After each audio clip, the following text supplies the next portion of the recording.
नमस्कार दोस्तों, कैसे हो आप सभी। आई होप कि आप अच्छे होंगे, आपकी पढ़ाई अच्छे से चल रही होगी।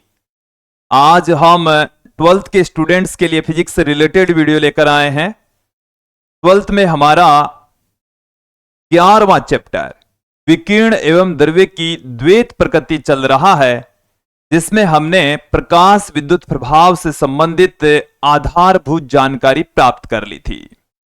लास्ट वीडियोज में हमने देखा है प्रकाश विद्युत प्रभाव होता क्या है। प्रकाश विद्युत प्रभाव को समझाने हेतु हमने उसकी प्रायोगिक व्यवस्था देखी। प्रायोगिक व्यवस्था से प्राप्त परिणामों की हमने व्याख्या की। और आज के इस वीडियो में प्रकाश विद्युत प्रभाव की घटना को बेहतर तरीके से समझाने हेतु फोटोन की अवधारणा लेकर आए हैं। देखिए विद्यार्थियों, प्रकाश या जो विकिरण है, इसके द्वारा प्रदर्शित की जाने वाली विभिन्न घटनाएं जैसे प्रकाश का परावर्तन, अपवर्तन, व्यतिकरण, विवर्तन आदि घटनाओं को प्रकाश की तरंग प्रकृति के आधार पर अच्छे से समझाया जा सकता है। लेकिन प्रकाश के द्वारा प्रदर्शित की जाने वाली एक नई घटना सामने आ गई, प्रकाश विद्युत प्रभाव, फोटो इलेक्ट्रिक इफेक्ट। इस घटना को तरंग सिद्धांत समझाने में पूरी तरह से असफल हो गया। तत्पश्चात एक नया सिद्धांत यहां पर आता है, फोटोन की अवधारणा। फोटोन की अवधारणा मैक्स प्लांक लेकर आए और उन्होंने एक नया मॉडल प्रस्तुत किया, जिसे हम प्लांक का क्वांटम मॉडल कहते हैं।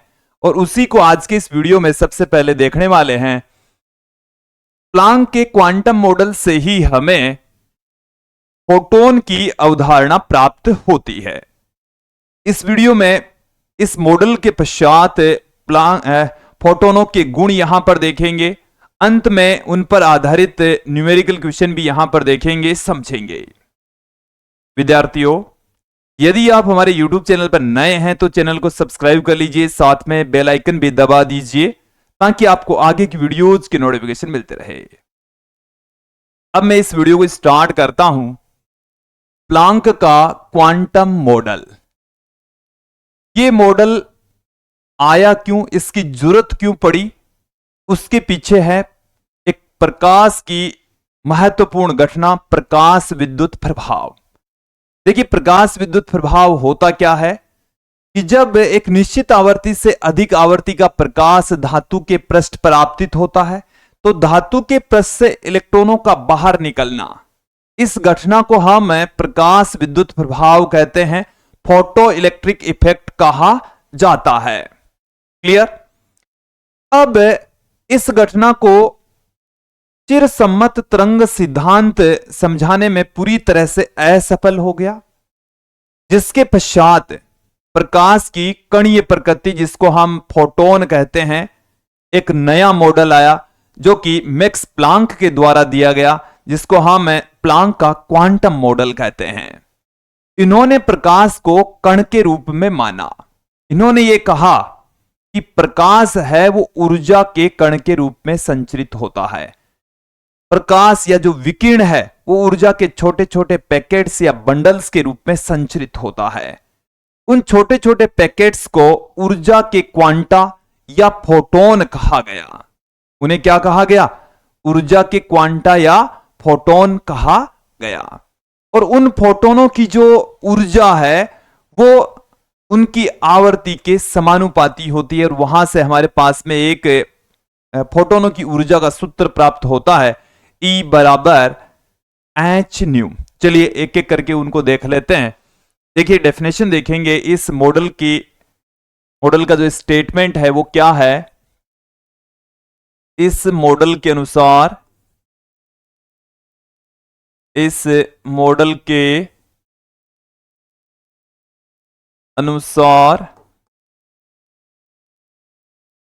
प्रकाश ऊर्जा के छोटे छोटे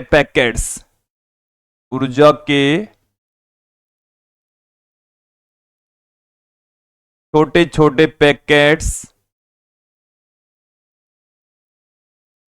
या बंडल्स के रूप में संचरित होता है।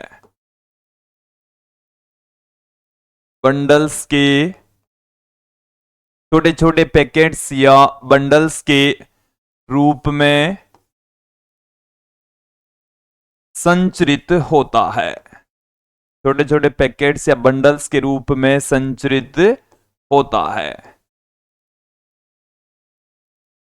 इन पैकेट्स या बंडल्स को हम ऊर्जा के क्वांटा, इन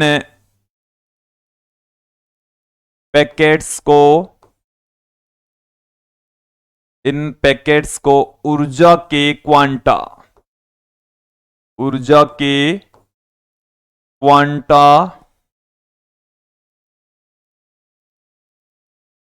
या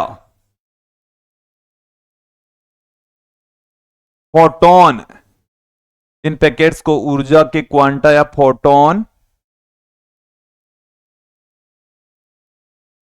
कहा जाता है। इसका मतलब ये हो गया है कि यदि हम इस तरीके से, जैसे मान लीजिए कि ये हमारे पास में धातु का पृष्ठ है और इसके ऊपर इस तरीके से प्रकाश की किरण आ रही है। एक्चुअल में ये जो प्रकाश की किरण है वो छोटे छोटे ऊर्जा के पैकेट्स के रूप में संचरित होती है। ये जो पैकेट्स है इन्हीं को हम फोटोन कहते हैं। इन्हीं को ही क्या कहते हैं? फोटोन कहा जाता है। एक बार क्लियर कर लीजिए, समझ लीजिए। फोटोन एक्चुअल में क्या है? ऊर्जा के पैकेट्स या ऊर्जा के कण है। ये ऊर्जा के कण है ये। ओके, ये जो प्लांक का क्वांटम मॉडल है वो प्रकाश या विकिरण की कणीय प्रकृति पर आधारित है। ये क्या मानता है प्रकाश को?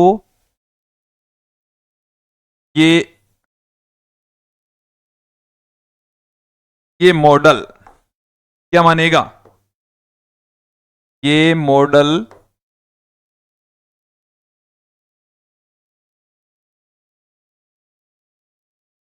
प्रकाश को ऊर्जा के कण के रूप में मानता है। ऊर्जा के कण के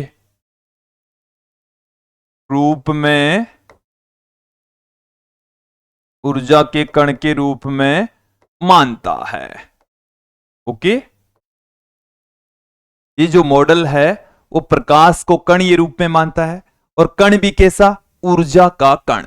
ओके, अब यहां पर इसी मॉडल के द्वारा एक और स्टेटमेंट जोड़ा गया कि किसी भी फोटोन की जो ऊर्जा होती है वो उसकी आवर्ती के समानुपाती होती है। इसको भी थोड़ा सा बेटर तरीके से समझ लीजिए। ये जो फोटोन है वो तरंग के रूप में चलता है। किस रूप में चलता है? तरंग के रूप में चलेगा। देखो दोनों कॉन्सेप्ट यहीं पर, दोनों चीजें एक साथ में है। कण है जो कि तरंग के रूप में होता है, ऊर्जा का कण है। ये काय का कण है? ऊर्जा का कण है। तो किसी भी फोटोन की जो ऊर्जा होती है वो उसकी आवर्ती के समानुपाती होती है। इस प्लांक का जो मॉडल है, क्वांटम मॉडल है, इसी पर ही आधारित है।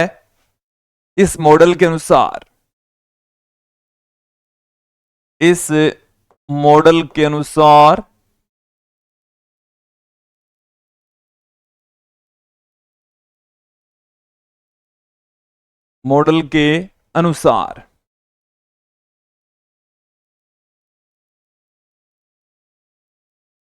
फोटोन की ऊर्जा उसकी आवर्ती के समानुपाती होती है। उसकी आवर्ती के समानुपाती होती है। उसकी आवर्ती के समानुपाती होती है। उसकी आवर्ती की क्या होगी? डायरेक्टली प्रोपोर्शनल होगी। उसकी आवर्ती के समानुपाती होगी। अब जैसे मैं यहां पर फोटोन की ऊर्जा को हम लिख रहे हैं ई से। किससे पुट कर रहे हैं? ई से पुट कर रहे हैं और ये डायरेक्टली प्रोपोर्शनल होती है न्यू के। ई किसके समानुपाती होती है? न्यू के। और यहां से प्रोपोर्शनल का साइन जब हटाएंगे तो हमारे पास में एक कांस्टेंट आ जाएगा। उस कांस्टेंट को मैं लिख रहा हूं एच से। उस कांस्टेंट को हम किससे पुट कर रहे हैं? एच से पुट कर रहे हैं। ये जो एच है इसको क्लियर कर ले में आप लोग। जहां एच प्लांक नियतांक कहलाता है, प्लांक नियतांक, जिसको हम प्लांक स्थिरांक भी कहते हैं। इस एच की जो वैल्यू है वो 6.62 इंटू 10⁻⁻34 जूल इंटू सेकेंड होती है। Joule into second. ये जो न्यू है ये आवर्ती को बता रहा है। न्यू क्या चीज है? आवर्ती है, फोटोन की आवर्ती। ओके, तो इसी प्लांक के क्वांटम मॉडल से ही हमें फोटोन की ऊर्जा E बराबर एच न्यू प्राप्त होती है। तो अब तक तो क्लियर हो गया होगा, फोटोन ऊर्जा का पार्टिकल होता है, ऊर्जा का कण होता है। और इसी मॉडल को यूज में लेते हुए अल्बर्ट आइंस्टीन ने एक समीकरण दिया जिसको हम प्रकाश विद्युत समीकरण कहते हैं, जिसके आधार पर प्रकाश विद्युत प्रभाव की घटना को उन्होंने अच्छे से बेटर तरीके से समझाया था। ओके, चलिए अब हम बात करेंगे फोटोनों के गुणों के बारे में। फोटोनों के गुण, तो देखिए सबसे पहला जो इनका गुण है, सबसे पहली जो प्रॉपर्टी है कि फोटोन जो कण है वो प्रकाश के ही पार्टिकल है, विकिरणों के पार्टिकल है। तो प्रकाश का जितना वेग होता है उतना ही फोटोनों का वेग होता है। तो फोटोन का वेग प्रकाश के वेग के बराबर होता है। निर्वात में, किसमें? निर्वात में, निर्वात में फोटोन का वेग, फोटोन का वेग प्रकाश के वेग के बराबर होता है। प्रकाश के वेग के बराबर होता है। फोटोन का वेग किसके बराबर होता है? प्रकाश के वेग के बराबर होता है। देखिए निर्वात में प्रकाश का जो वेग होता है वो 3 गुणा 10 की घात 8 मीटर प्रति सेकंड होता है। 3 गुणा 10 की घात 8 मीटर प्रति सेकंड, यही है फोटोन का वेग। यही क्या है? फोटोन का वेग होता है। तो ये पहला बिंदु आपको क्लियर हो जाना चाहिए। दूसरा बिंदु क्या है? फोटोन का विराम द्रव्यमान शून्य होता है। फोटोन का विराम द्रव्यमान कितना होता है? फोटोन का, कई बार छोटे क्वेश्चंस में इसको पूछ लेते हैं, फोटोन का विराम द्रव्यमान, फोटोन का विराम द्रव्यमान शून्य होता है। विराम द्रव्यमान कितना होता है? शून्य होता है। ओके, फोटोन का विराम द्रव्यमान कितना होता है? शून्य होता है। अब देखिए यदि मान लीजिए कि हम फोटोन का विराम द्रव्यमान शून्य नहीं ले, हमने ये कंसीडर, ये विराम द्रव्यमान को m नोड से लिखते हैं जो कि कितना है? 0 है। इसका मतलब यही तो निकला। ठीक है, अब मैंने मान लिया कि भाई फोटोन का विराम द्रव्यमान शून्य नहीं है और किसी कण का जो द्रव्यमान होता है जो कि v वेग से गति कर रहा है, तो उसका जो द्रव्यमान है वो वेग के साथ में चेंज हो जाता है। तो उस द्रव्यमान का फॉर्मूला ये होता है, ये विराम द्रव्यमान होता है। आप यहां पर ध्यान दें, m0 क्या है? विराम द्रव्यमान है। ये मैं नोट में ही आपको समझा रहा हूं, समझाने के लिए ही है। विराम द्रव्यमान, c प्रकाश का वेग है जो कि हमने अभी अभी आपको बताया है। प्रकाश का जो वेग है उसको हम c से पुट करते हैं। ये कोई कण है, कण का वेग जो कि विराम अवस्था में इसका द्रव्यमान है m0। जब कण v वेग से गति करता है तो उसका द्रव्यमान हो जाता है स्मॉल m। ये अल्बर्ट आइंस्टीन के आपेक्षिकता की जो थ्योरी है उससे हमने पुट किया है। ठीक है, अब देखो, यदि मैं फोटोन का जो विराम द्रव्यमान है वो शून्य लेकर नहीं चलूं, भाई ये शून्य नहीं है, लेकिन उसका वेग तो हमें पता है कि उसका वेग प्रकाश के वेग के बराबर होता है। तो सी स्क्वायर बट्टे में सी स्क्वायर कितना आ गया? एक आ गया। एक माइनस एक कितना आ गया? जीरो आ गया। और किसी भी संख्या के अंदर जीरो का भाग लगाएंगे तो उसका द्रव्यमान है, मतलब उसकी वैल्यू अनंत आ जाएगी। तो इसका मतलब यह आ गया कि फोटोन का जो द्रव्यमान है वो अनंत आ गया। फोटोन का द्रव्यमान कितना आ गया? अनंत। और ये तो किसी भी हालत में पॉसिबल नहीं है कि किसी कण का द्रव्यमान अनंत हो। ओके, इस वजह से फोटोन की जो वेलोसिटी है वो तो अपने पास में फिक्स है। m0 को यदि आपने शून्य ले लिया तो फोटोन का द्रव्यमान अनंत आएगा। इस वजह से हम m0 को ही जीरो लेकर चलते हैं। m0 को ही कितना लेकर चलते हैं? जीरो लेकर चलते हैं। तो द्रव्यमान ही कितना आ जाता है? विराम द्रव्यमान शून्य लेकर चलेंगे। विराम द्रव्यमान कितना लेकर चलेंगे? शून्य लेकर चलेंगे। तो इस कॉन्सेप्ट से भी आप समझ सकते हैं। वैसे आपको ऊपर वाली जो लाइन है वही ध्यान में रखनी है। फोटोन का जो विराम द्रव्यमान है वो कितना होता है? शून्य होता है। यदि बात करें कि भाई द्रव्यमान को किस टर्म्स में लिख सकते हैं, कि फोटोन के द्रव्यमान को किस रूप में लिखेंगे फिर, तो देखिए फोटोन के द्रव्यमान को लिखने हेतु मैं यहां पर आपके सामने एक फॉर्मूला लिखने जा रहा हूं। फोटोन का द्रव्यमान कैसे ज्ञात करेंगे? देखिए, E बराबर अपने पास में होता है आइंस्टीन के द्रव्यमान ऊर्जा संबंध से mc²। प्लांक के क्वांटम मॉडल से E बराबर h न्यू। mc² बराबर आ गया है h न्यू। और यहां से अपने पास में m बराबर आ चुका है h न्यू बट्टे में c²। ये आ चुका है फोटोन का द्रव्यमान। फोटोन का द्रव्यमान आ चुका है। ओके, ये आपको क्लियर हो जाना चाहिए। ठीक है, तो अभी तक हमने दो बातें बताई है। एक तो फोटोन का जो वेग है वो प्रकाश के वेग के बराबर होता है। दूसरा जो बिंदु है वो हमने बताया कि फोटोन का विराम द्रव्यमान कितना होता है? शून्य होता है। ठीक है, अब क्या है तीसरा बिंदु? तीसरा बिंदु हमें क्या कहता है कि फोटोन की ऊर्जा और संवेग नियत रहते हैं। फोटोन की ऊर्जा और संवेग क्या रहते हैं? नियत। फोटोन की ऊर्जा व संवेग, ऊर्जा और संवेग नियत रहते हैं। इनकी वैल्यू पर कोई इफेक्ट नहीं पड़ता है। ओके, चलिए देख लेते हैं फोटोन की ऊर्जा। फोटोन की ऊर्जा तो हमने पहले ही आपको क्लियर कर दी है।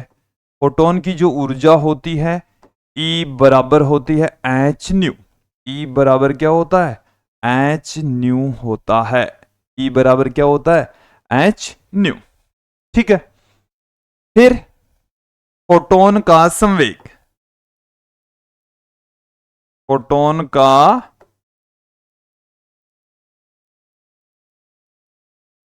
फोटोन का संवेग, फोटोन का जो संवेग है इसको हम P से लिखेंगे। P बराबर m इंटू सी। m इंटू सी। और देखिए यहां से हम m इंटू सी निकाल सकते हैं। क्या निकाल सकते हैं? m इंटू सी।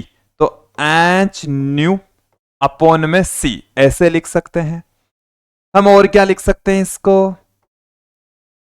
सी अपॉन में लेमड़ा लिख सकते हैं। न्यू को हम क्या लिख सकते हैं?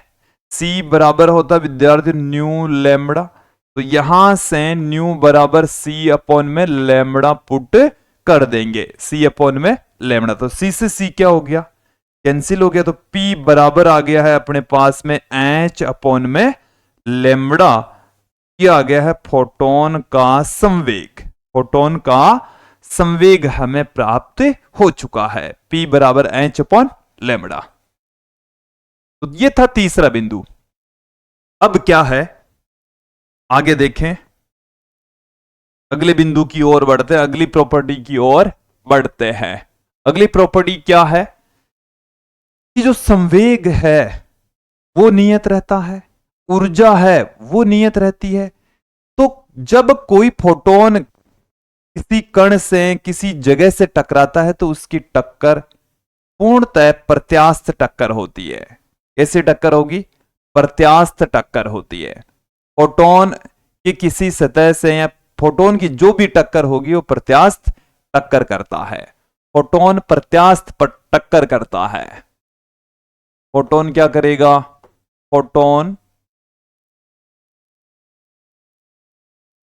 के द्वारा, फोटोन के द्वारा प्रत्यास्थ टक्कर होती है। कैसी टक्कर होगी? प्रत्यास्थ टक्कर होगी, क्योंकि ऊर्जा और संवेग दोनों ही नियत रहते हैं, कांस्टेंट रहते हैं। ओके, तो फोटोन की जो टक्कर होगी वो कैसी होगी? प्रत्यास्थ टक्कर होती है। अगली प्रॉपर्टी की ओर बढ़ते हैं। यहां पर मैं बात करता हूं कि जो फोटोन है वो उदासीन कण होता है। फोटोन एक उदासीन कण होता है। फोटोन क्या है? एक उदासीन कण होता है। यदि उदासीन कण है तो क्या होगा? इसका मतलब क्या हुआ? यह विद्युत क्षेत्र और चुंबकीय क्षेत्र से विक्षेपित नहीं होता। यह विद्युत क्षेत्र और चुंबकीय क्षेत्र से विक्षेपित नहीं होता, अर्थात ये विद्युत क्षेत्र एवं चुंबकीय क्षेत्र से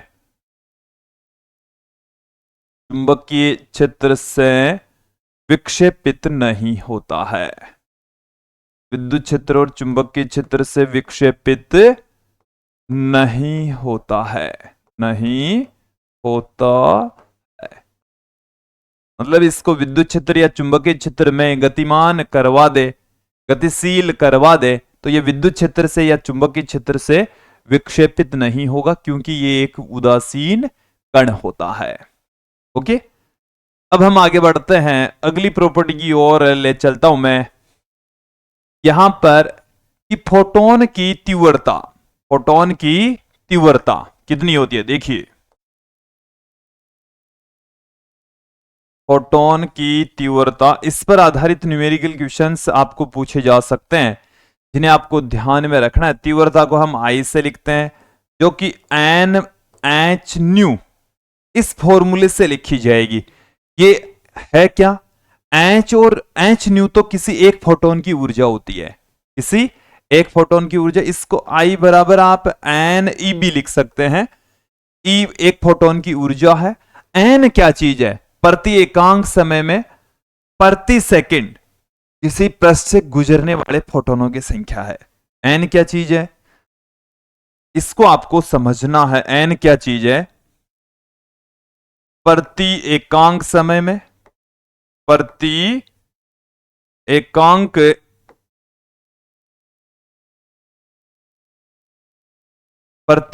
समय में प्रति एकांक क्षेत्रफल से, प्रति एकांक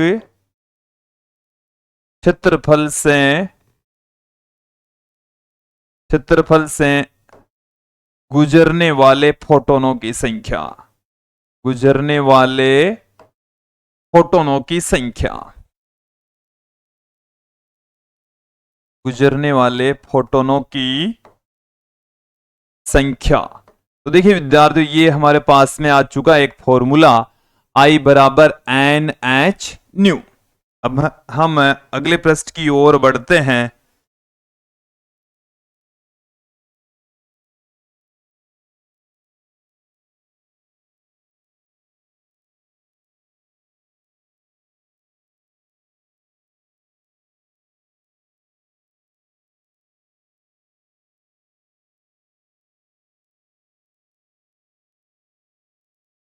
अगली प्रॉपर्टी देखिए क्या है।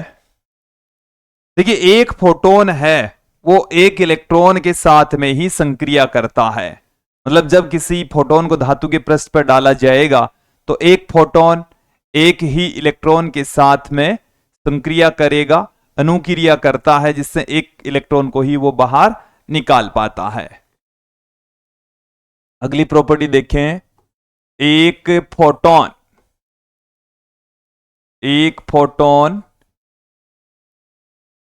एक इलेक्ट्रॉन के साथ ही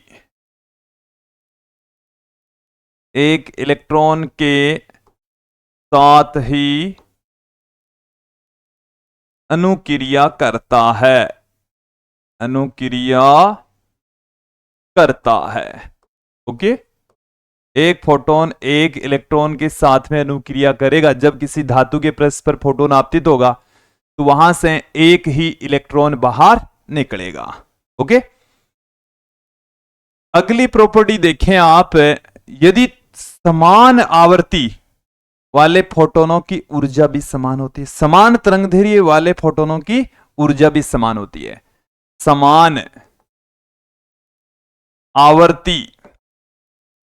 समान आवर्ती या हम कह सकते हैं समान तरंगदैर्घ्य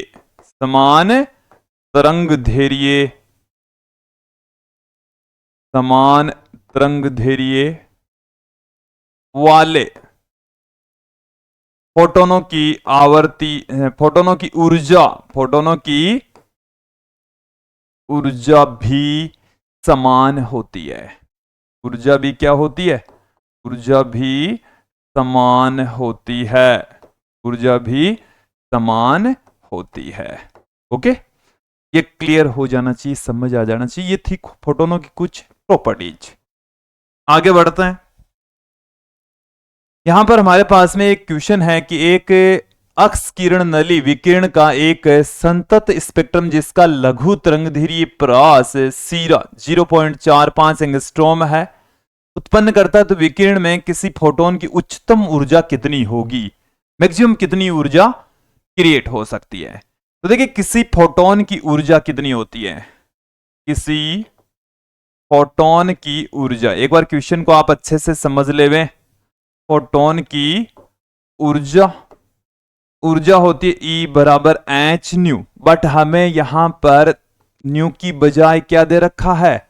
लैम्बडा दे रखा है। क्या दे रखा है? लैम्बडा। तो इसको हम लैम्बडा में भी कन्वर्ट कर लेते हैं। न्यू की जगह हम क्या लिख सकते हैं? C अपॉन में लैम्बडा। सबकी वैल्यू पुट कर दो, सबका मान रख दो, फाइनल आंसर आ जाएगा।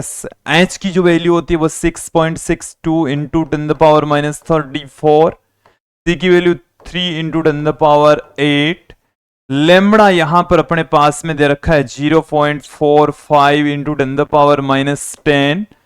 अपने पास में क्या आ जाएगा? ई बराबर, पॉइंट से पॉइंट हटा देंगे, 1062 गुणा 3 बट्टे में 45 गुणा 10 की घात, ये ऊपर चली जाएगी प्लस में हो जाएगी, तो माइनस की 24, ये 8 और वहां से कम कर देंगे तो 10 की घात -16, ये जूल में आएगा आंसर। इसमें आएगा जूल में। अब यदि इसको इलेक्ट्रॉन वोल्ट में ले जाना चाहें तो आप इसमें क्या कर सकते हैं? 3 बट्टे में 45 गुणा 10 की घात -16, तो इसको आप डिवाइड कर दीजिए 1.6 इंटू 10⁻19 से, कि अब एनर्जी आएगी इलेक्ट्रॉन वोल्ट में। तो विद्यार्थी यहां से कैलकुलेशन करेंगे तो फोटोन की ऊर्जा इलेक्ट्रॉन वोल्ट में हमें प्राप्त हो जाएगी। यह था विद्यार्थियों आज का हमारा वीडियो, जिसमें हमने फोटोन से रिलेटेड कॉन्सेप्ट देखा। इस कॉन्सेप्ट की आवश्यकता कहां पड़ गई? तो प्रकाश विद्युत प्रभाव की घटना को समझाने के लिए अल्बर्ट आइंस्टीन ने प्रकाश विद्युत समीकरण दी, और उस प्रकाश विद्युत समीकरण में मैक्स प्लांक के क्वांटम मॉडल को यूज में लिया। तो अगला जो हमारा वीडियो होने वाला है वो अल्बर्ट आइंस्टीन का प्रकाश विद्युत समीकरण ही होगा, जिसमें हम इस मॉडल को यूज में लेंगे। आज के इस वीडियो में इतना ही, अगले वीडियो में फिर मिलते हैं एक महत्वपूर्ण टॉपिक लेकर। आज के लिए इतना ही, धन्यवाद दोस्तों।